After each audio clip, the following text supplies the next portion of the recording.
জামালপুরের সরিষাবাড়িতে পিকনিকে যাওয়ার পথে সড়ক দুর্ঘটনায় শাহিদুল ইসলাম নামে এক স্কুল শিক্ষার্থীর মৃত্যুর ঘটনা ঘটেছে। শনিবার সকালে উপজেলার সাতপোয়া ইউনিয়নের সোনাকান্দর বাঘমারা এলাকার সরিষাবাড়ি জামিরা সড়কে এই ঘটনা ঘটে। রাশেদুল ইসলাম ব্যারিস্টার আব্দুল সালাম তালুকদার উচ্চ বিদ্যালয়ের ১০ম শ্রেণীর ছাত্র ও সাতপোয়া ইউনিয়ন বিএনপির সহ সভাপতি সিদ্দিকুর রহমানের ছেলে।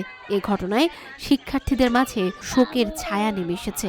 সাতারিয়া থেকে গাজীপুর রওনা হয়েছিলাম, গাজীপুর সাফারি পার্কে। ছেলেটা এক জায়গায় বসেছিল, ওই মানে আনন্দ করবো না এলাকে পিছিয়ে পরে জানলা দিয়ে মাথা বাইর করছে, সামনে পিছিয়ে দেয় নাই, পরে যাইরে বাড়ি খেয়েছে।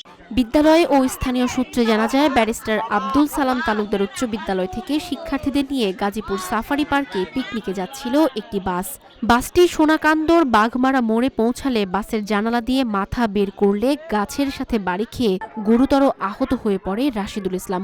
আহত অবস্থায় রাশেদুলকে উপজেলা স্বাস্থ্য কমপ্লেক্সে নিয়ে গেলে কর্তব্যরত চিকিৎসক তাকে মৃত ঘোষণা করেন। এই ঘটনায় বাসটি জব্দ ও চালককে আটক করে পুলিশ। পিছের দিকে সামনের দিকে খেলনা করে যখন পিছের দিকে চাইয়া যখন নাচতে আসে তখন গাছটার উপরে একবারে অ্যাটাক বাড়ি খেয়েছে। বাড়ি খাওয়ার পর রাহেনি মাথাটা এই সাইডে লাগিয়ে পড়ে গেছে, ও গাড়ির মধ্যে পড়ে গেল, গাড়ি চলতেই আছে যখন এই সাইডে আইসে একটু হলো তখন ওই গাড়ির মতন মানুষজন তখন থামাইছে, বলে গাড়ি থামাও, তখন মানুষ গাড়ি থামাইলে পরে গাড়ির মতন নেমে হাসপাতাল পর্যন্ত নিয়ে গেছে।